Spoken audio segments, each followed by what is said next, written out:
जय जिनेन्द्र। नमः श्रीवर्धमानाय निर्धूतकलिलात्मने सालोकानां त्रिलोकानां यद्विद्यादर्पणायते। पंच परमेष्ठी भगवान की जय। सम्यक दृष्टि जीव इस तरह 8 अंग धारण करने वाला, 8 मत से रहित, 3 मूर्ता रहित, 6 अनायतन रहित होता है। 8 अंगों से उल्टे जो 8 दोष होते हैं वो भी उसमें नहीं होते। उसका चिंतन क्या रहता है इस श्लोक में बहुत सुंदर बताया है। यदि पाप निरोधोन्य संपदा किं प्रयोजनम् अथ पापाश्रवोस्तन्य संपदा किं प्रयोजनम्। बोलिए। यदि पाप निरोधोन्य संपदा किं प्रयोजनम् अथ पापाश्रवोस्तन्य संपदा किं प्रयोजनम्।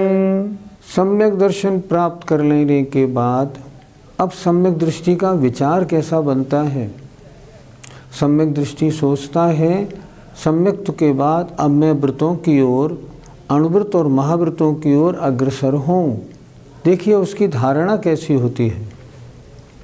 यदि पाप निरोधो, यदि पाप रुक गया है, यदि पाप निरोध, यदि पाप रुक गया है तो अन्य संपदा, अन्य संपत्ति से किम प्रयोजनम, मुझे क्या प्रयोजन है। मैं अगर व्रतों को धारण कर लूँ, महाव्रतों को धारण कर लूँ और किसी तरह पाप को रोक लूँ तो फिर और मुझे संपदा चाहिए ही क्या। मेरी असली संपत्ति तो संबर और निर्जरा है। पाप के निरोध से संबर निर्जरा तो होते ही होते हैं।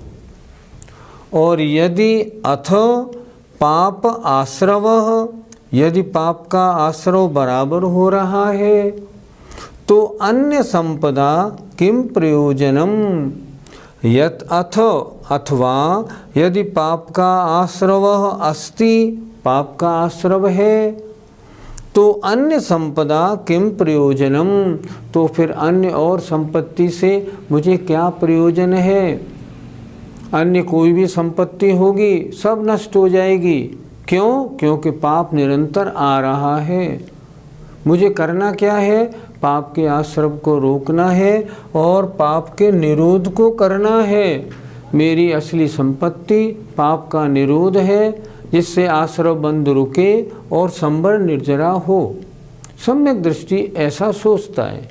देखें जरा, यदि पाप निरोध, यदि मैं 5 पापों का त्याग कर दूं, पाप का निरोध कर दूं, संबर निर्जरा में प्रवेश कर लूं तो अन्य संपदा से मुझे क्या तात्पर्य। कुछ तात्पर्य नहीं, मेरे मतलब की है ही नहीं। मेरे आत्मा का कल्याण तो संबर निर्जरा में है, आश्रव बंध में नहीं। और अथ, अथवा यदि पापाश्रव अस्ति, पाप का आश्रव है, पापों को नहीं छोड़ता हूँ, पापों में लगा रहता हूँ, पाप होते रहते हैं, त्याग नहीं बनता है तो अन्य संपत्ति से कोई प्रयोजन नहीं है। क्यों? अन्य संपत्ति इकट्ठी भी करूँगा, पाप का आश्रव होगा, नष्ट हो जाएगी। क्यों? पाप के आश्रव का उदय तो आएगा, और उदय आया तो नष्ट हुई। इसलिए पाप निरोध उपादेय है। पापों का निरोध नहीं करना, पाप का आश्रव होना, ये किसी भी तरह से ठीक नहीं।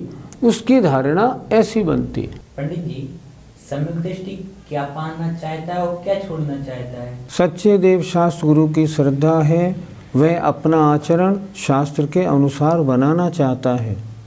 सम्यक दृष्टि जीव सम्यक्त होने के उपरांत सच्चे देव शास्त्र गुरु सात तत्व नौ पदार्थ की श्रद्धा होने के बाद निर्णय किए हुए है, आश्रव और बंध हेय हैं, इनसे कैसे बचूं, संबर निर्जरा मुझे कैसे प्राप्त हो, तभी तो मेरी आत्मा के कल्याण रूप मोक्ष प्राप्त होगा।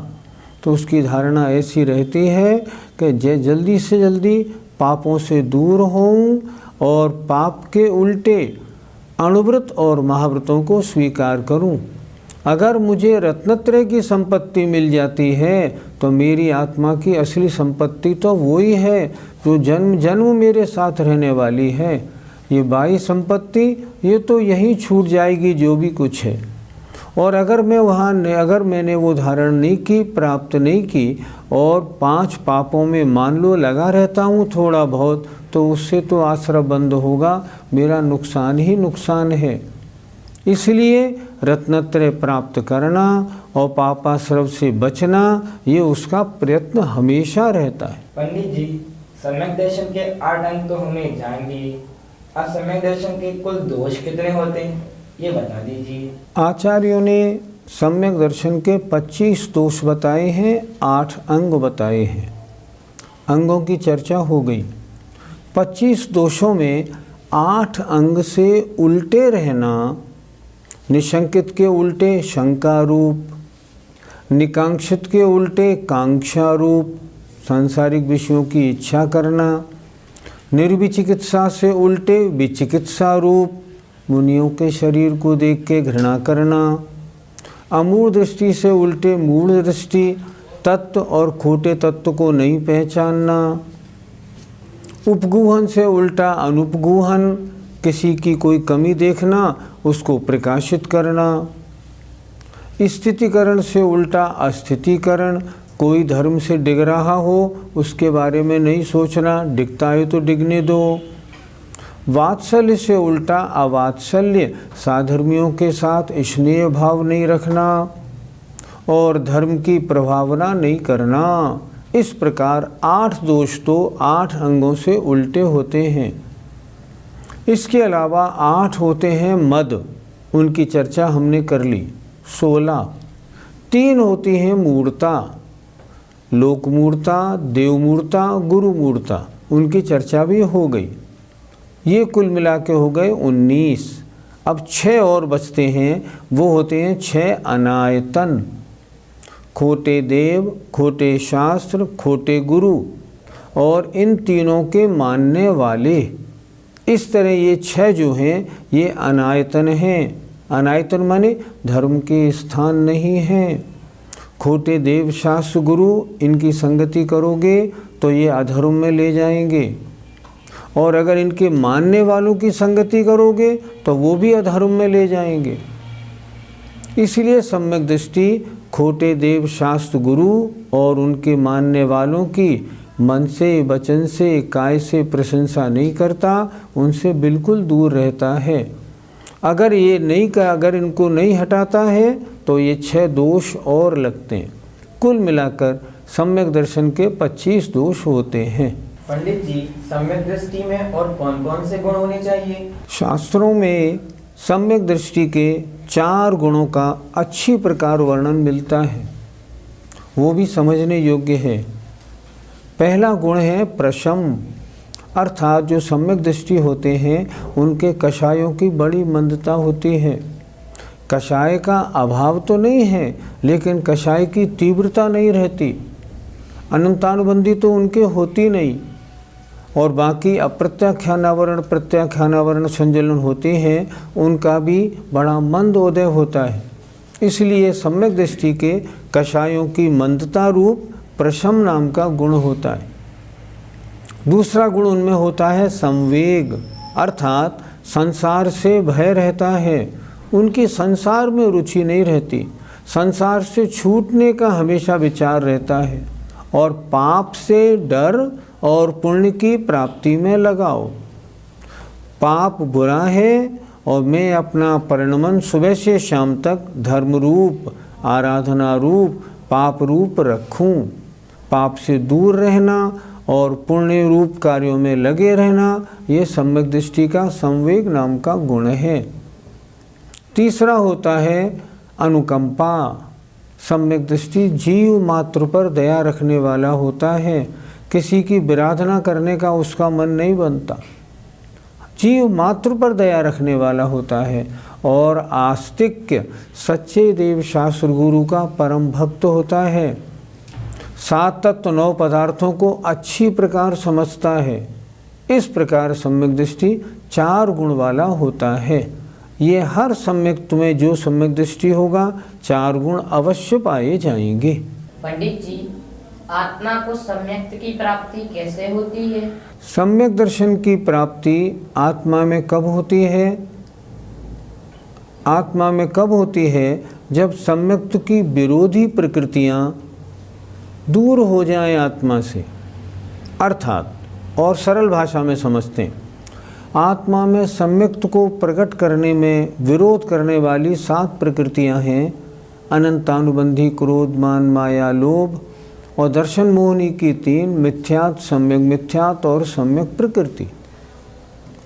आत्मा में ऐसी परिणामों की विशुद्धि हो जो विशुद्धि के कारण अनंतानुबंधी का उदय रुक जाए, और 3 ये जो दर्शन मोहनी की प्रकृतियां हैं इनका उपशम क्षय उपशम हो जाए। अगर ऐसा हो जाए तो आत्मा को सम्यक्त की प्राप्ति होती है। ये 7 प्रकृतियां आत्मा को 7 तत्व 9 पदार्थ उन पर श्रद्धा नहीं होने देती, निज और पर का भेद विज्ञान नहीं होने देती। इसलिए ये सम्यक्त की घातक 7 प्रकृतियां हैं, इनके उपशम क्षय उपशम से आत्मा में सम्यक्त की प्राप्ति होती है। इस सम्यक दर्शन की क्या महिमा है, इसकी क्या अद्भुत अचिंत्य महिमा है, इसके बारे में आचार्य अगला श्लोक लिखते हैं। सम्यक दर्शन संपन्न, सम्यक दर्शन संपन्न, मपि मातंग देहजम, मपि मातंग देहजम, देवादेवं विदुर्भस्म, देवादेवं विदुर्भस्म, गूढ़ांगारांतरौजसम। गूढ़ांगारांतरौजसम।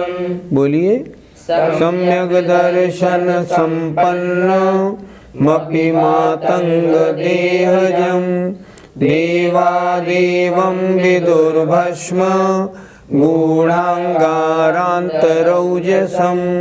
सम्यक दर्शन संपन्नम, कोई जीव सम्यक दर्शन से संपन्न हो, 8 गुणों से सहित है, 25 दोषों से रहित है, इसका वर्णन हो चुका। कोई जीव सम्यक दर्शन से संपन्न हो, लेकिन मातंग माने चांडाल के शरीर में उत्पन्न हो। कुल कौन सा? पैदा कहाँ हुआ है? चांडाल के कुल में। शरीर से चांडाल है, लेकिन आत्मा में सम्यक दर्शन उत्पन्न हो चुका है।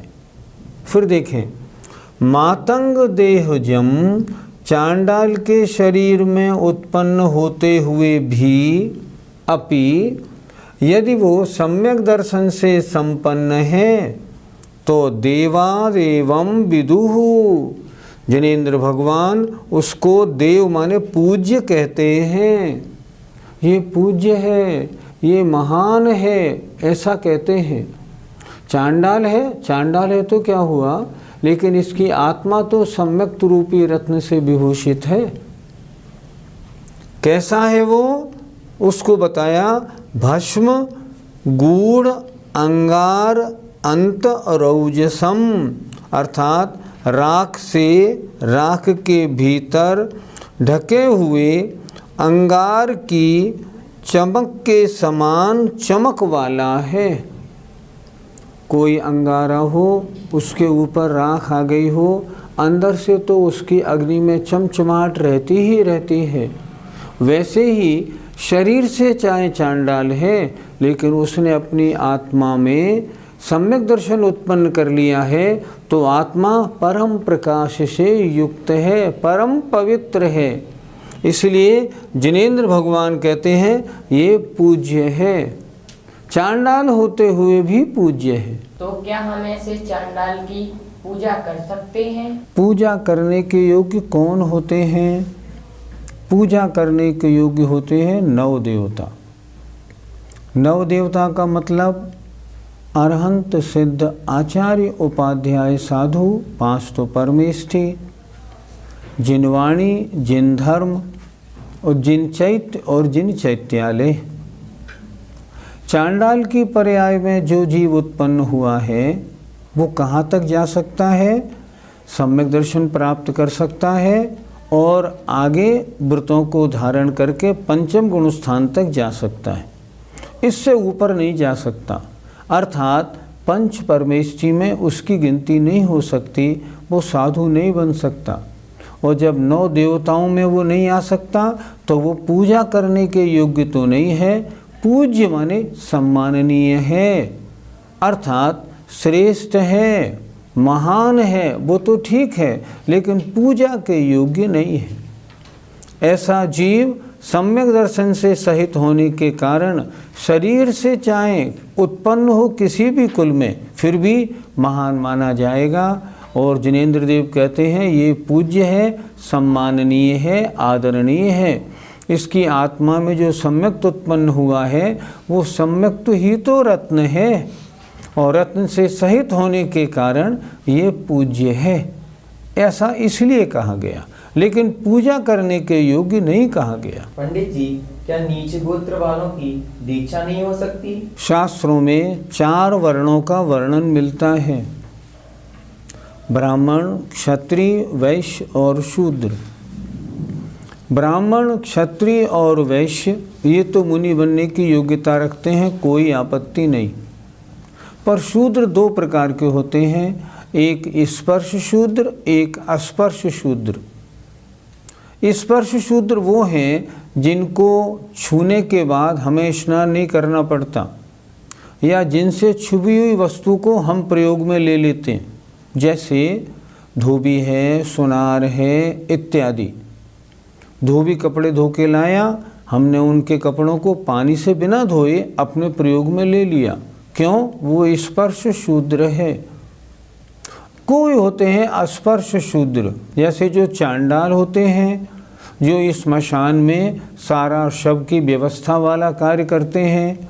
ऐसे जो लोग होते हैं ना, वो लोग अस्पर्श शूद्र होते हैं, जिनसे स्पर्श होने के बाद लोग स्नान करने की सोचते हैं, वो होते हैं अस्पर्श शूद्र।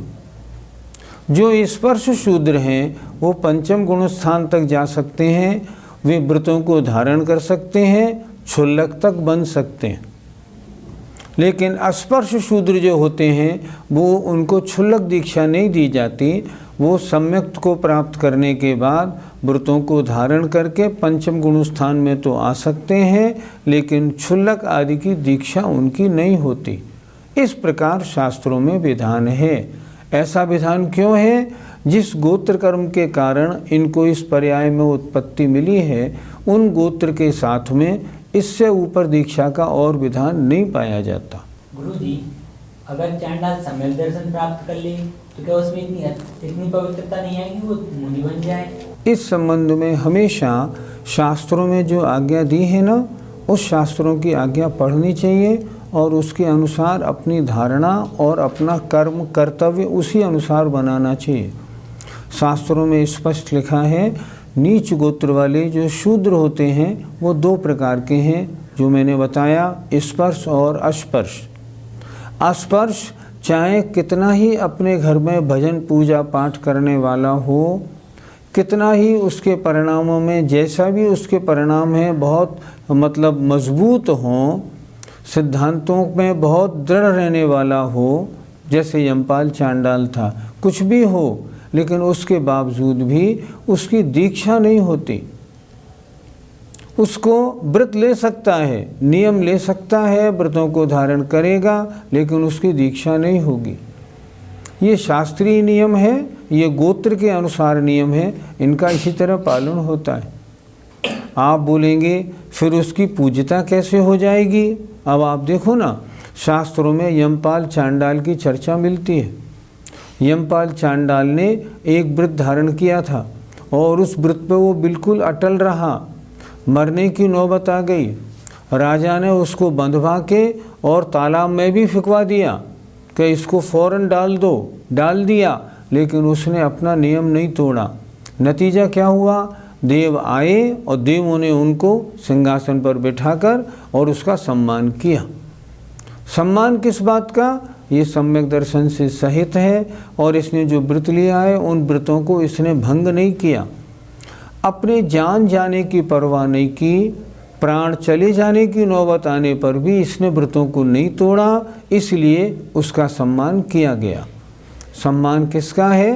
प्रतिज्ञा को दृढ़ता से पालने का और सम्यक दृष्टि होने का। इसलिए अस्पर्श शूद्र कहाँ तक जा सकता है? पंचम गुण स्थान तक जाता है, उससे आगे नहीं, पर उसकी दीक्षा नहीं होती। ये शास्त्र का अकाट्य नियम है। आज 2 श्लोक हुए। पहले श्लोक में हमने पढ़ा कि सम्यक दृष्टि चाहता है कि पाप रुक जाएं। क्यों? असली संपत्ति वही है। अगर पापों का आश्रव होता रहेगा तो मुझे संपत्ति से कोई लाभ नहीं। लौकिक संपत्ति तो पाप के आश्रम में अपने आप समाप्त होने वाली है, और पाप का मैंने निरोध कर दिया। रत्नत्रय की संपत्ति मेरी आत्मा में आ गई, जन्म जन्म तक मेरे साथ रहेगी। दूसरी बात, दूसरे श्लोक में ये बताया गया, सम्यक दर्शन से संपन्न हो, चाहे वो चांडाल के कुल में उत्पन्न हो, फिर भी भगवान जिनेंद्र देव ने उसको पूज्य कहा है। वह सम्मान के योग्य है। सम्मान के योग्य क्यों है? क्योंकि उसकी आत्मा में सम्यक दर्शन की उत्पत्ति हो गई है। ये सम्यक दर्शन की महिमा है। सम्यक दर्शन हो जाने के बाद चांडाल भी पूज्य बन जाया करते हैं। इसलिए इस जीवन में हमें एक ही कार्य करना है, चाहे कुछ भी हो, सम्यक दर्शन प्राप्त ज़रूर करना है। सम्यक दर्शन प्राप्त करने के लिए कोई मेहनत नहीं करनी, उपवास नहीं, हमें शारीरिक कष्ट नहीं, पैसा खर्च भी नहीं करना। केवल हमें अपने दिमाग को सच्चे देव शास्त्र गुरु की श्रद्धा और भेद विज्ञान की ओर लगा के जो स्पष्ट रूप से सम्यक दर्शन प्राप्त करने के कारण है, उनमें लगना है, उनको प्राप्त करना है। ये हमारे इस जीवन का लक्ष्य है, ध्येय है। अगर हमने ऐसा किया तो हमारी पर्याय की सफलता होगी। जय जिनेंद्र।